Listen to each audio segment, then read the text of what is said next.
তো আজকে গাজলে যাচ্ছি একটা ব্লু স্টার কোম্পানির এসি চেক করতে।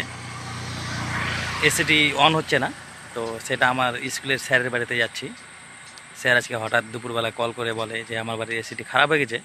তো আমি আজকে যেতে চাইছিলাম না, এবার স্যার বলছে যে দেখ তোর স্যারকে যদি কষ্টে রাখতে চাইস তাহলে আজকে আসিস না।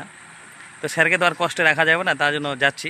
বিকালে অন্য জায়গায় কাজে যাওয়ার কথা ছিল, সেটা আগামীকাল করে দিয়েছি এবং আজকে এখন স্যারের বাড়িতে যাচ্ছি। তো চলো গিয়ে দেখি কি সমস্যা, কেন এসিটা অন হচ্ছে না।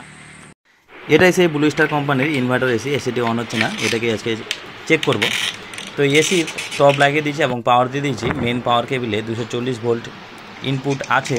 এবার পিসিবিটি খুলে নিয়েছি, দেখতে পাচ্ছেন পিসিবির গায়ে একটা ফিউজ আছে। এই ফিউজটা চেক করে দেখেছি ফিউজটা কেটে গেছে, তো এখানে একটা নতুন ফিউজ লাগাবো।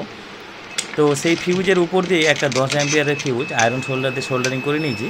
এবার কন্টিনিউটি মুড চেক করে দেখব ফিউজের, যে ফিউজ আসলে ভালো আছে না সোল্ডারিংয়ের সময় কেটে গেল।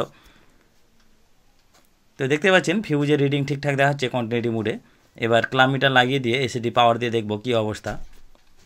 তো এসিতে পাওয়ার দিয়ে দিয়েছি এবং ক্লাম মিটার লাগিয়ে নিয়েছি। দেখতে পাচ্ছেন ইনডোর ইউনিট চলছে এবং ইনডোর ইউনিটের যে ব্লোয়ার মোটর, সেই ব্লোয়ার মোটর 0.30 অ্যাম্পিয়ার নিয়ে চলছে।